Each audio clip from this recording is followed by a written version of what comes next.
અને હવે અન્ય સમાચારો તરફ આગળ વધીએ। નવસારીના વિજલપુરમાં નગરપાલિકાના પશ્ચિમ વિસ્તારની કેટલીક સોસાયટીઓમાં 15 દિવસથી પાણીની સમસ્યા વધી છે। વાસણ, કપડાં અને રોજિંદા કામ માટે પણ પાણી ન મળતા મહિલાઓની સ્થિતિ કફોડી બની ગઈ છે। પાણીની સમસ્યાને લીધે કંટાળીને મહિલાઓએ વિરોધ નોંધાવ્યો, સૂત્રોચ્ચાર કરી પાણીની માંગ કરી છે। પાલિકાના પૂર્વ ઉપપ્રમુખના પતિએ મહિલાઓને ઉડાવ જવાબ આપતા સ્થાનિકોમાં રોષની લાગણી પ્રવર્તી રહી છે।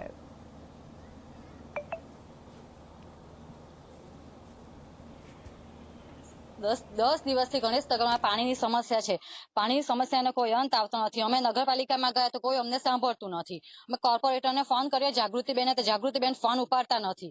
એમના પતિ ફોન ઉપાડે છે અને પછી અમને જૂઠા વચનો આપ્યા કરે છે કે 2 વાગે પાણી આવશે, 5 વાગે આવશે, ટેન્કરો આવશે, પણ ટેન્કર પણ આવી નથી ને પાણી પણ આવ્યું નથી ને આવ્યું કાલે થોડું, તે ગંદુ પાણી આવ્યું, પીવા લાયક પણ નથી, વાપરવા લાયક પણ નથી।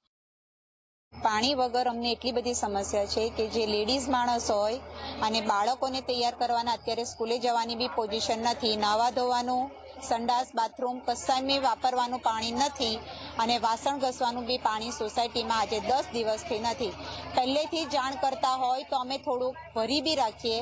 આ કોઈ પણ જાણ કર્યા વગર બધું જ અહીંયાથી પાણીના કનેક્શનોમાં ક્યાંય પાણી આવતું નથી ને કાલે 1 કલાક પાણી આપ્યું, તે પણ ધીમું ધીમું અને એકદમ ગંદુ ગટરનું પાણી આવેલું છે।